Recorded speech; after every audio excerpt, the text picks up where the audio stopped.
बचाओ इसे, अरे बचाओ। नमस्कार, मैं पूजा गौर सावधान इंडिया यूपी फाइट्स बैक में आप सबका स्वागत करती हूँ। बनारस में गंगा के घाट पर एक युवक पवित्र गंगा स्नान करने डुबकी लगाता है, लेकिन बाहर आती है उसकी लाश। पानी के भीतर क्या हुआ था उसके साथ? क्या उसकी मौत पानी में डूबने की वजह से हुई थी, या फिर इसके पीछे कोई और रहस्य था? क्या ये हादसा था या हत्या? शायद इन सभी सवालों के जवाब हमें कुछ अरसे पहले इनकी जिंदगी में घटी कुछ घटनाएं देखने के बाद मिले।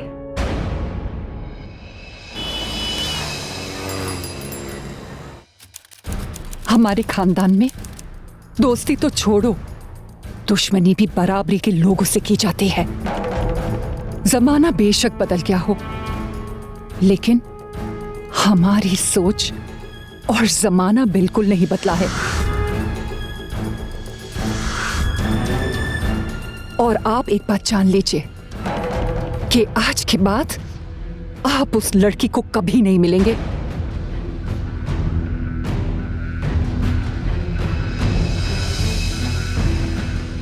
ठकुराइन, पुश्तें लग जाती हैं आन बान कमाने में, और एक पल लगता है उसे धूल में मिलने में। अगर आप हमारी बात माने तो एक रास्ता है। बाबा, बाबा हम अकेले दोषी नहीं है बाबा।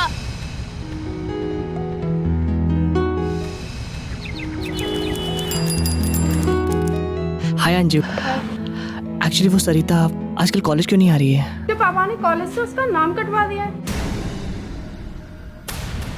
सतनाम जी, सतनाम जी क्या है? सरिता को कॉलेज से निकालने का मतलब? छोटे ठाकुर, सरिता अब इस गांव में नहीं पढ़ेगी। वो अपने बुआ के घर गई है, वहीं रह के पढ़ाई पूरी करेगी। कहाँ रहती है उसकी बुआ? किस शहर में रहती है? प्लीज बताइए, मैं आपके हाथ जोड़ता हूँ। रणविजय, रणविजय। सरिता हट जाएगी हमारे रास्ते से। ठाकुराइन का हुक्म सर आंखों पर। मेरे जीते जी सरिता इस घर की देहरी को लांग नहीं सकती है। तो कीजिए आप ठाकुराइन के आदेश का पालन।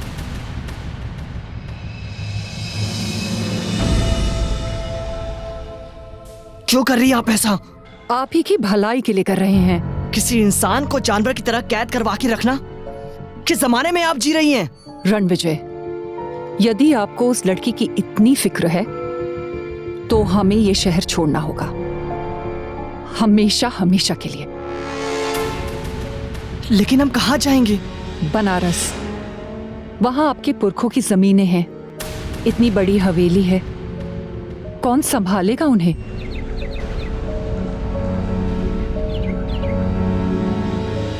ठीक है माँ, अगर सरिता से दूर रहकर सरिता को आजादी मिलती है तो मैं आपके साथ बनारस चलने के लिए तैयार हूं।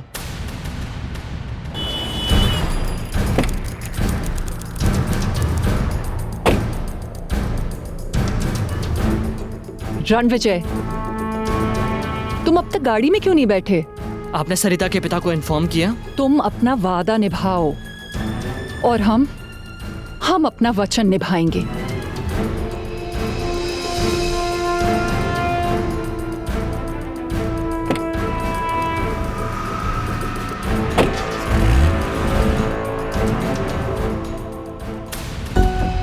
रणविजय सरिता से सच्चा प्यार करता था और यही वजह थी कि उसने सरिता की आजादी के लिए अपनी मां की बात मानकर बनारस जाने का फैसला कर लिया।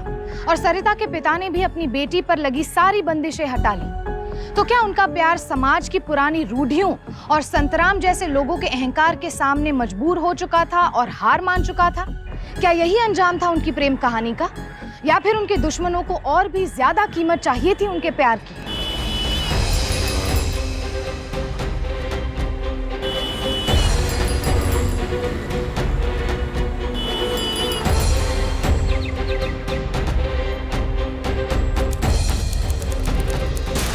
कौन हो तुम लोग? हम यहाँ के चौकीदार हैं। और मालकिन को नहीं जानते? हमारे तो मालिक राय साहब हैं। राय साहब, क्या बकवास कर रहे हो? अरे हटिए। अरे ठाकुराइन, आप कब आई? हटिए, जाने दीजिए इनको। आइए ठाकुराइन।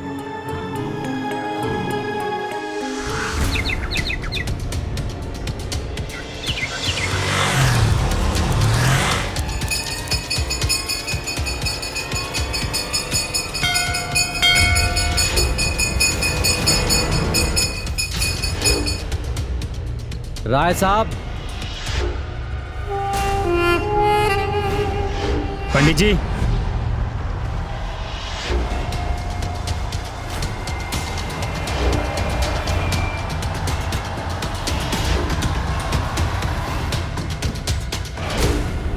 क्या हुआ?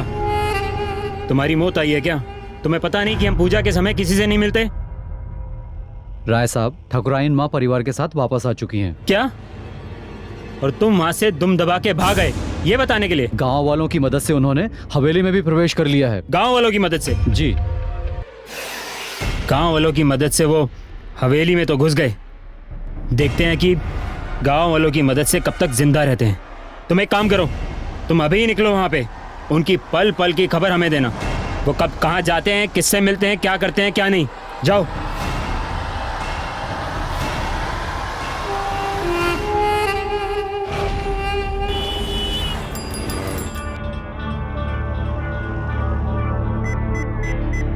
सिर्फ 2 दिनों की और बात है। माँ ने पितृदोष की पूजा के लिए कल कहा है मुझे, और जैसे ही पूजा खत्म होगी परसों कासगंज वापस आ जाऊंगा। मैं तुम्हारा इंतजार करूंगी।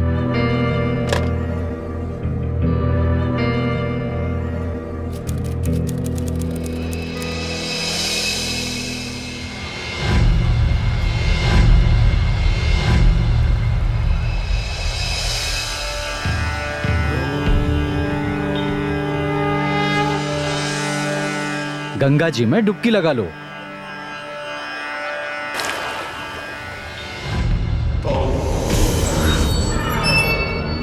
भिक्षाम देहि गृहलक्ष्मी, भिक्षाम देहि।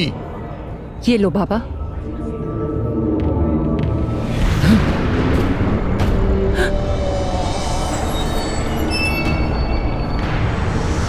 मृत्यु मंडरा रही है तुम्हारे किसी अपने पर। मृत्यु? रणविजय,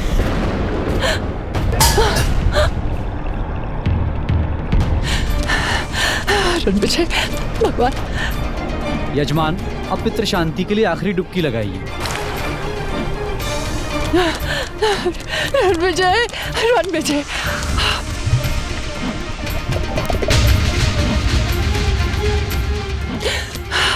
रणविजय,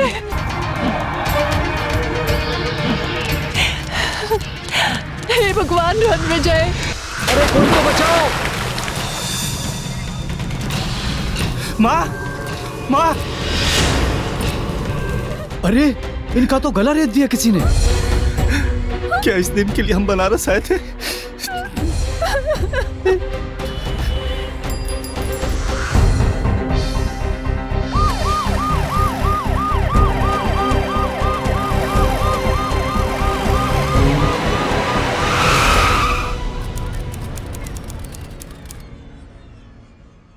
इंस्पेक्टर परशुराम चतुर्वेदी का प्रणाम स्वीकार कीजिए। आइए, विराजिए।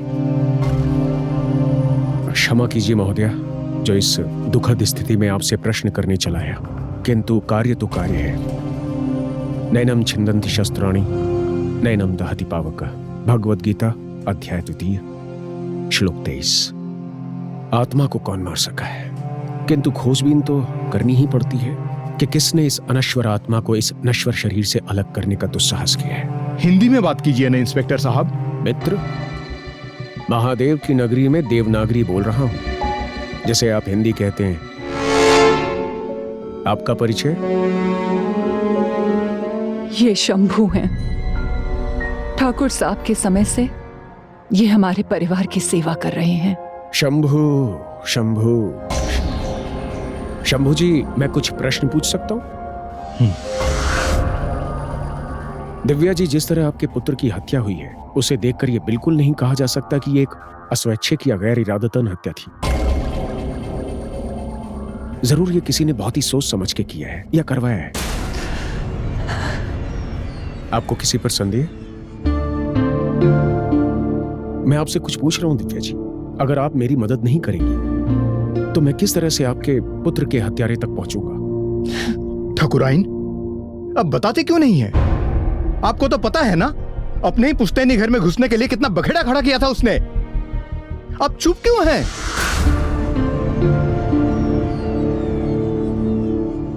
क्या हुआ था दिव्या जी? इंस्पेक्टर साहब, हम आपको बताते हैं। देखिए, जब 3 दिन पहले ठकुराइन और हम यहां पर आए तो हमारी ही पुश्तैनी हवेली पर दिग्विजय राय ने कब्जा कर रखा था। दरअसल 18 साल से बड़े ठाकुर नहीं हैं, उनकी तमाम जायदाद यहां पर लावारिस पड़ी हुई है। तो दिग्विजय राय ने सोचा क्यों ना उस पर कब्जा कर लिया जाए। और आज जब ठकुराइन अपनी पुश्तैनी जमीन को यहां पर रहने के लिए आई तो दिग्विजय राय ने छोटे ठाकुर का खून करवा दिया। दिग्विजय ने? जी हाँ, दिग्विजय राय ने। वही होगा छोटे ठाकुर का हत्यारा, वरना बनारस में हमारी किसी और से कोई दुश्मनी है ही नहीं।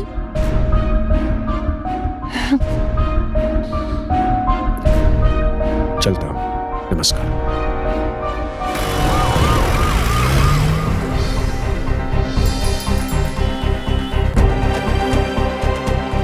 चिंता मत कीजिए, इस बार का भी चुनाव हम ही जीतेंगे। तुम प्रचार अच्छे से।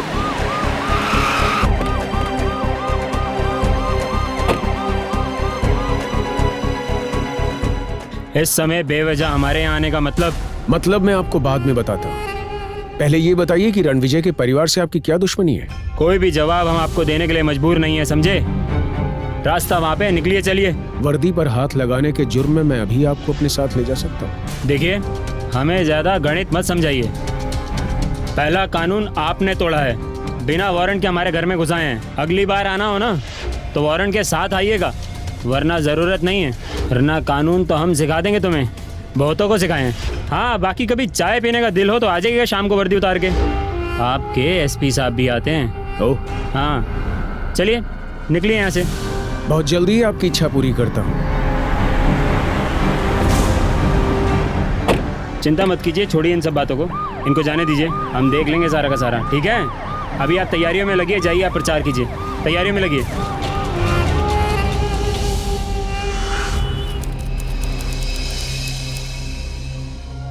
माँ, ये राय परिवार से हमारी दुश्मनी का क्या इतिहास है? मुझे तो इसके बारे में कुछ पता ही नहीं। पहले आप हमसे ये वादा कीजिए कि आप हमसे पल भर के लिए भी ओझल नहीं होंगे। माँ, ऐसा क्यों? आपको क्या लगता है कि आपके बड़े भाई के जाने से ये दुश्मनी क्या खत्म हो गई? बहुत फंड्स की जरूरत पड़ेगी, इलेक्शन सर पे है। क्या सोचा है राय साहब? सोचा तो बहुत कुछ था हमने, मगर पता नहीं आखिरी वक्त में उस ठाकुर की फैमिली कहां से वापस आ गई। नहीं तो फंड का इंतजाम तो हम चुटकियों में कर देते। इस वक्त आप सिर्फ इलेक्शन पर ध्यान दें, यही पार्टी के हित में होगा। आप चिंता मत कीजिए एमएलए साहब, फंड का इंतजाम तो हम कर ही लेंगे। एक ऊपर गया तो बाकी सारे अपने आप भागते हुए नजर आएंगे। किधर है तुम्हारा दिग्विजय? दिग्विजय, बुलाओ उसको बाहर। अरे किसकी आत्मा तड़प रही है, अब देख कर आते हैं हम जरा। अरे क्या बात है, किसने आग लगा रखा है इतना? जाओगे अंदर। अरे पहले भी मना किया ना, चलिए निकले यहाँ से बाहर। कागज साथ लेकर आया हूँ। इंस्पेक्टर साहब, कागज को रखिए अपनी जेब में। जिसके गिरेबान पे आपने हाथ डाला है ना, बहुत पछताएंगे कह रहे हैं हम। अगली बार वर्दी पर हाथ डाला ना तो इज्जत के साथ वस्त्र भी उतार दूंगा। अरे हमारे वस्त्र की चिंता मत कीजिए, अपनी वर्दी की चिंता कीजिए। क्या है ना, इसको हम 2 मिनट में उतरवा देंगे। हाँ चलिए चाय पीते हैं, विस्तार पूर्वक वार्तालाप भी करेंगे। चलिए। और हाँ, ससुराल कहते हैं मगर है नहीं, बिन बुलाए मेहमान नहीं आते वहां पे। चलो निकलो, नहीं तो अंदर डाल देंगे। आइए। तो वादा कीजिए हमसे कि आप कभी भी हमें बिना बताए कहीं नहीं जाएंगे। जी माँ, मैं आपसे वादा करता हूँ। अब तो बताइए। बताती हूँ।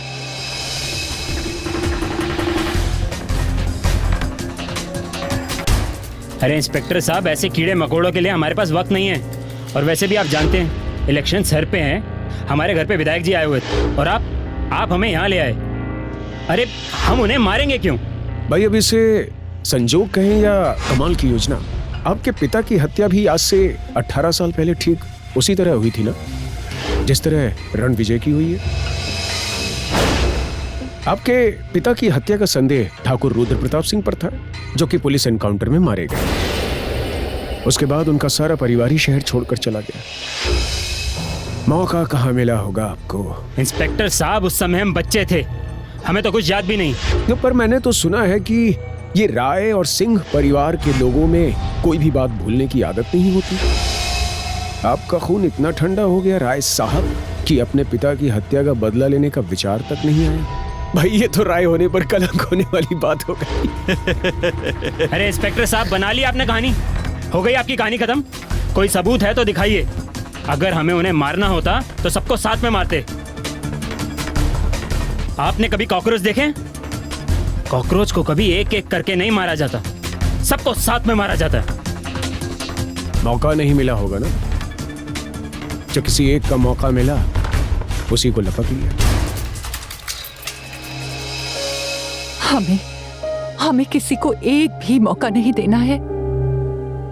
इसीलिए हमने आपसे वचन लिया था कि आप हमसे एक पल के लिए भी हमारी नजरों से ओझल नहीं होंगे। जी माँ, मैं आपसे वादा करता हूँ। अब इस राज पर से पर्दा उठ चुका था कि रणविजय की मौत नदी में डूबने की वजह से नहीं हुई थी, बल्कि उसकी हत्या कर दी गई थी, वो भी बिल्कुल अनोखे तरीके से। हत्यारे ने उसे नदी के पानी में बड़ी सफाई से मौत के घाट उतार दिया था, ठीक वैसे ही जैसे आज से 18 साल पहले दिग्विजय के पिता की हत्या कर दी गई थी। लेकिन यहाँ सवाल ये था कि क्या उसकी हत्या सरिता से प्रेम संबंध के चलते हुई थी या फिर इसके पीछे कोई और वजह थी? क्या ये दोनों हत्याएं खानदानी रंजिश की वजह से हुई थी या फिर इसके पीछे कोई गहरा राज छुपा हुआ था? यहाँ एक बड़ा सवाल ये भी था कि वो क्या वजह थी जिसने दिव्या को पुलिस के सामने खामोश रखा हुआ था।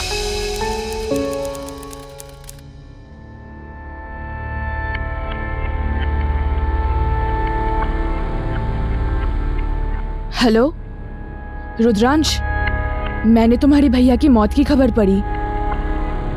मुझे बहुत डर लग रहा है रुद्रांश। नहीं, मैं आ रही हूँ। पागल मत बनो, तुम ऐसा कुछ भी नहीं करोगी। नहीं, मैं आ रही हूँ। मेरी बात समझने की कोशिश करो। मुझे डर लग रहा है अंश। ये भैया की अभी तक 13वीं तक नहीं हुई है। तुम्हारी जान को भी तो खतरा हो सकता है। मुझे कुछ नहीं होगा। मैं कुछ नहीं सुनना चाहती, मैं आ रही तो हेलो हेलो, आपके द्वारा डायल किया गया नंबर इस वक्त पहुंच के बाहर है। The number you have called is currently switched off.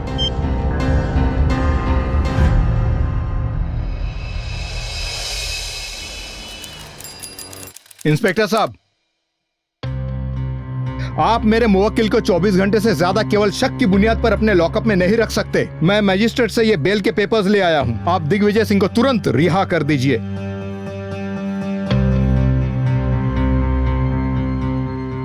आलोक, लेके आओ दिग्विजय राय को। Okay sir.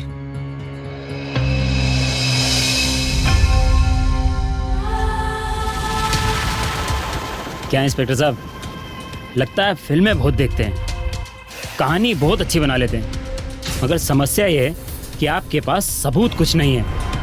पिछली बार हमने आपको हिदायत दी थी कि बिना वारंट के हमारे घर में कदम मत रखिएगा। एक हिदायत और दे देते हैं कि बिना सबूत के अब आप हमारे इलाके के आसपास भी नज़र मत आइएगा। और हाँ, पिछली बार हमने आपको चाय पे बुलाया था बिना वर्दी के। इस बार चाय पे भी नहीं बुलाएंगे, सीधा वर्दी उतरवा देंगे।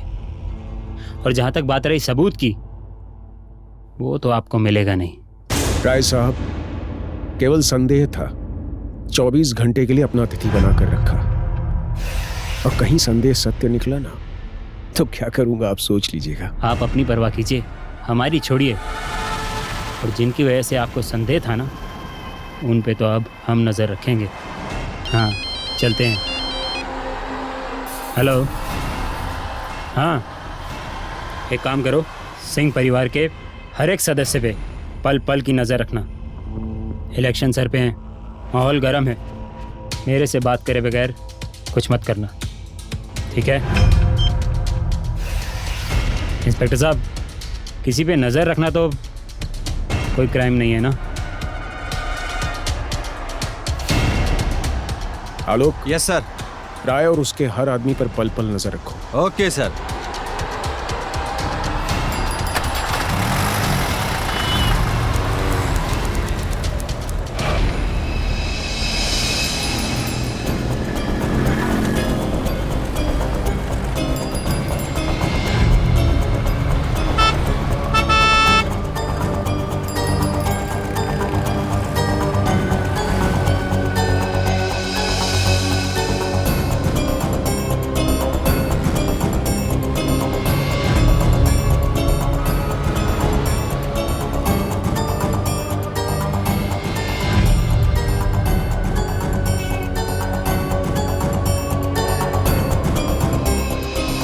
मैंने तुमको मना किया था ना यहाँ आने के लिए, फिर क्यों चली आई यहाँ? अब मैं आ गई हूँ, वापस जाने वाली नहीं हूँ। मुझे डर लग रहा है अंश, कहीं अगर तुम्हें कुछ हो गया तो मैं साथ चल के तुम्हारी मम्मी जी से बात करती हूँ ना। अभी सही वक्त नहीं है बात करने का। देखो तुम मेरा विश्वास करो, सब कुछ ठीक हो जाएगा। मैं अभी तुम्हें घर नहीं ले जा सकता, तुम अभी लौट जाओ।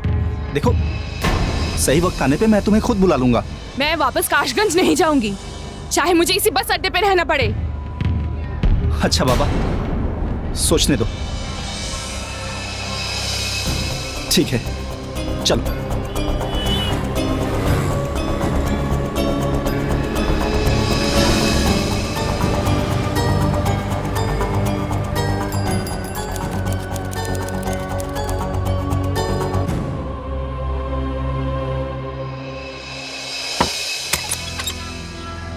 चलो।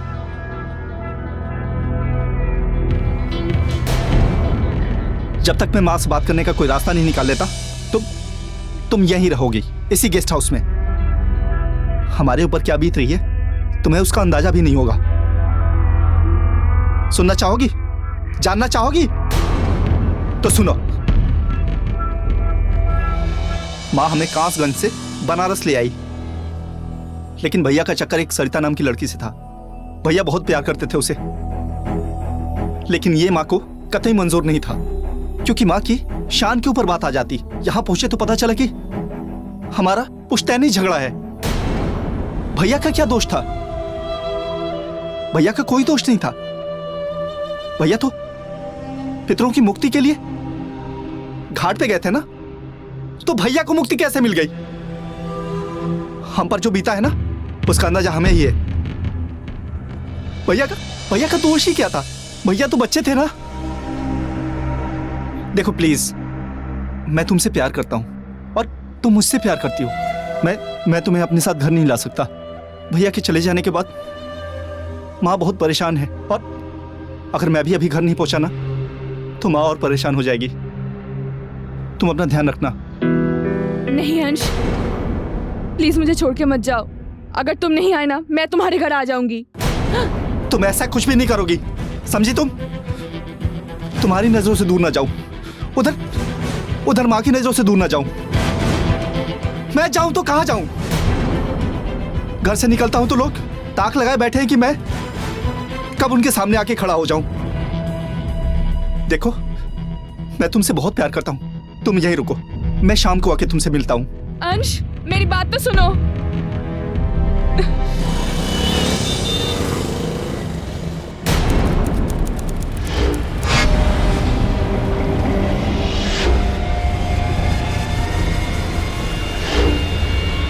राय साहब के पास फोन करो। हाँ बोलो। राय साहब, लड़का लड़की को छोड़ के सर्किट हाउस में चला गया। खबर पक्की है ना? हाँ पक्की खबर है। एक काम करो, जाके काम तमाम कर दो। पक्का काम करना है ना? अरे अब क्या गीता सुनाए तुम्हारे को? कह रहे हैं जो काम कह रहे हैं वो होना चाहिए। फोन रखो, चलो। राय साहब ने बोला है कि काम पक्का करना है।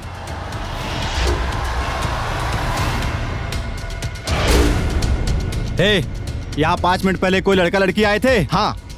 कहाँ गए वो 22 नंबर में। 22 नंबर? जी। इस केस के विवरण जरा विस्तार पूर्वक बताइए। मतलब मुठभेड़ में क्या हुआ था? सर, दोनों तरफ से फायरिंग हो रही थी। रुद्र प्रताप को 6-7 गोलियां लगी थी, और उसके बाद वो गंगा में खो गए। खो गए मतलब हम लोगों ने सर बहुत खोज की, नावें चलवाई, गोताखोर भेजे, मगर ठाकुर साहब की लाश नहीं मिली। और करीब 2 दिन बाद ठकुराइन के कहने पे शंभू ने गंगा मैया में छलांग लगाई और करीब 1 घंटे में ही ठाकुर साहब के लाश को ढूंढ के ले आया। मतलब कि जो काम पुलिस के प्रशिक्षित गोताखोर और नाविक जो कि जिंदगी भर नदी में रहते हैं 2 दिन में नहीं कर सके, वो शंभू ने 1 घंटे में कर दिखाया। सर, आप जानते नहीं है कि शंभू बहुत अच्छा तैराक है और किसी जमाने में तो आधे आधे घंटे पानी के नीचे रहने के लिए मशहूर था ये। अच्छा।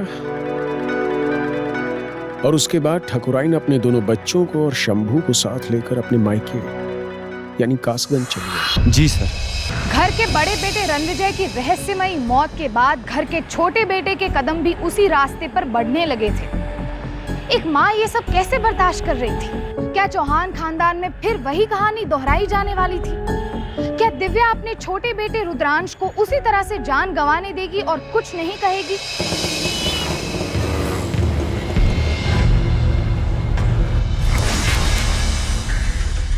ये सब हुआ कैसे?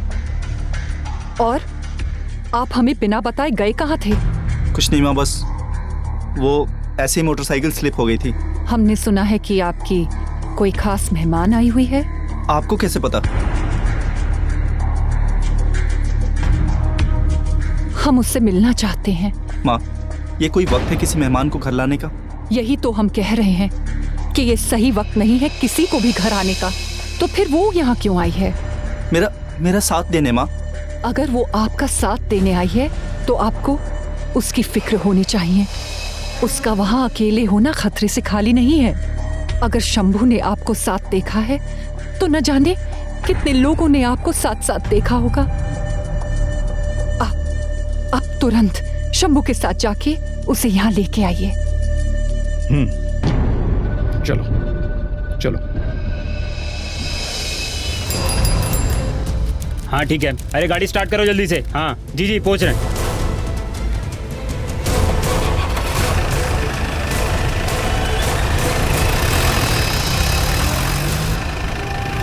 अरे कोने में लगाओ जरा, पान खाना है हमें।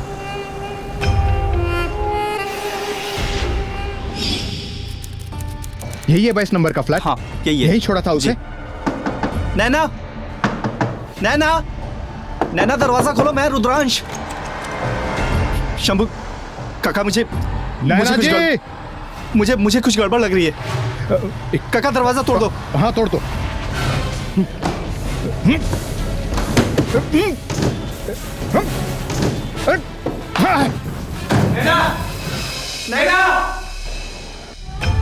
इंस्पेक्टर साहब, आपको मना किया था ना, बिना वारंट के हमारे एरिया के आसपास भी मत नजर आना। दिग्विजय जी, मैं आपसे नहीं मिलने आया हूँ और वैसे भी मुझे कहीं भी आने जाने के लिए आपकी अनुमति की आवश्यकता नहीं है।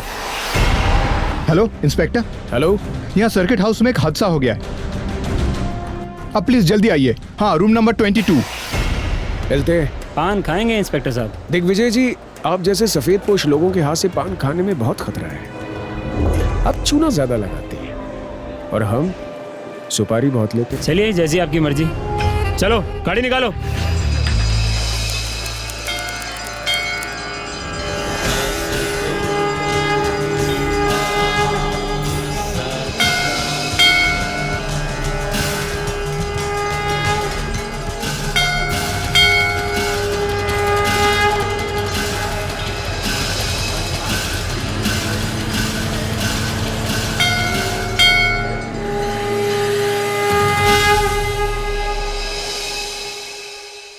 ये शंभू कब से इनके साथ?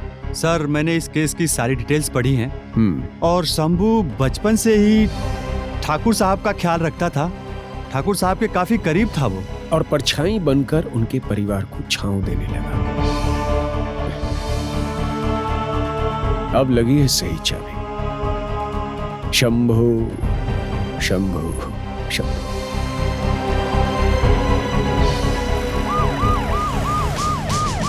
जो होना था सो हो गया। जो चला गया उसे हम वापस नहीं ला सकते। अगर आप भैया से झगड़ा करके यहाँ ना आती तो आज इस तरह का कुछ भी नहीं हुआ होता। और भैया भी हमारे बीच में होते। अगर हमें जरा सा भी आभास होता इस बुरे अंजाम का, तो हम ऐसा कभी ना करते बेटे, कभी ना करते, कभी ना करते। हाँ?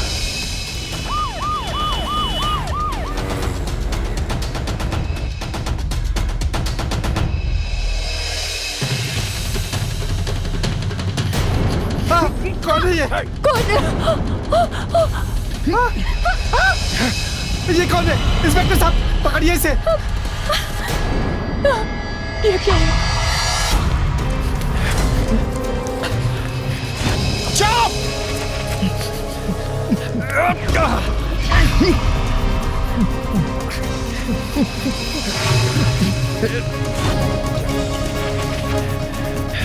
रुक जाओ, मैं कहता हूं।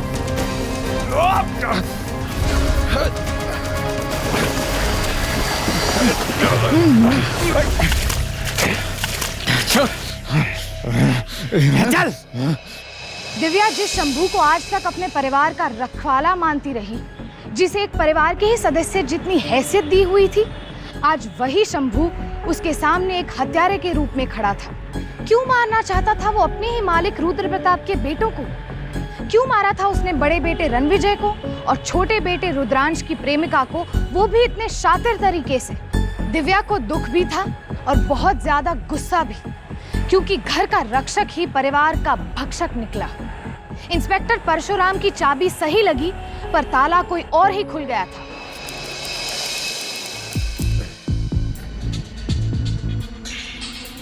लड़की को मारा समझ में आया, ठाकुर साहब के बेटे को क्यों मारा ये समझ में नहीं आया। इस पर प्रकाश डालेंगे जरा आप?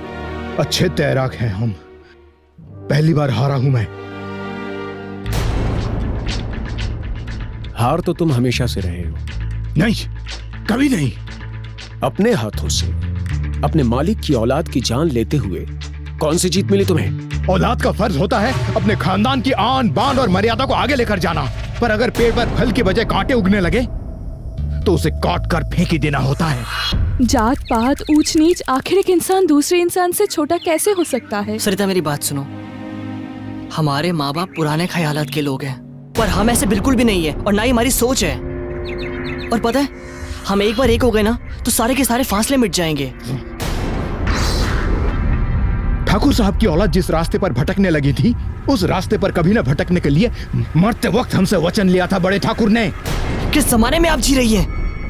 उसी जमाने में छोटे ठाकुर साहब, जिस जमाने में बड़े ठाकुर ने अपनी इज्जत जाने के बजाय अपनी जान देना बेहतर समझा। किस औलाद की बात कर रहे हैं आप? वो औलाद जिसे हमने अपनी कोख में 9 महीने पाला था, अपनी ममता से 18 साल सींचा था। हमारे बच्चे किस राह से भी चले और ना चले, ये तय करने वाले तुम कौन होते हो शंभू? ठाकुराइन, पर आप तो समझ सकती। समझना तुम्हें होगा शंभू कि वो बच्चे हमारी और ठाकुर साहब के बच्चे हैं। हमने तुम्हें ठाकुर साहब के छोटे भाई का दर्जा दिया, अपने परिवार का हिस्सा समझा, लेकिन ये हमारी बहुत बड़ी भूल थी। रणविजय सही कहता था कि तुम हमारे परिवार की नौकर थे, नौकर। आप पिताजी नहीं, उनके नौकर हैं। रणविजय, शंभू काका आपके पिताजी के मित्र समान थे। आज हमने अपने बेटे की बात मानी होती तो शायद वो जिंदा होता। आप बड़े ठाकुर का त्याग भूल रही हैं ठाकुराइन। हमने जो भी किया वो खानदान की इज्जत बचाने के लिए जरूरी था। अरे जब वंश ही चलाने वाले नहीं रहेंगे तो इज्जत को कौन पूछेगा खानदान की? और तुम ठाकुर साहब के त्याग की बात कर रहे थे ना,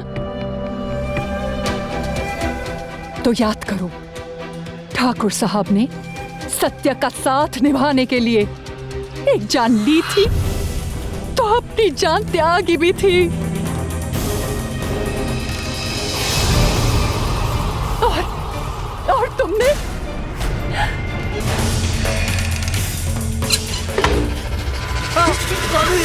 कौन है ये? मुझे आश्चर्य होता है और तरस भी आता है तुम जैसे लोगों की सोच पर जो आज भी समाज को दूषित कर रहे हैं। वैसे तुमने आधा सही कहा और आधा गलत। समय बदलता है पर हमेशा अच्छे के लिए शंभू। बदलाव आते हैं, लोग बदलते हैं, पीढ़ियां बदलती हैं, समय भी बदलता है। समय बदलता है पंख लगाने के लिए, बेड़ियों से जकड़ने के लिए नहीं।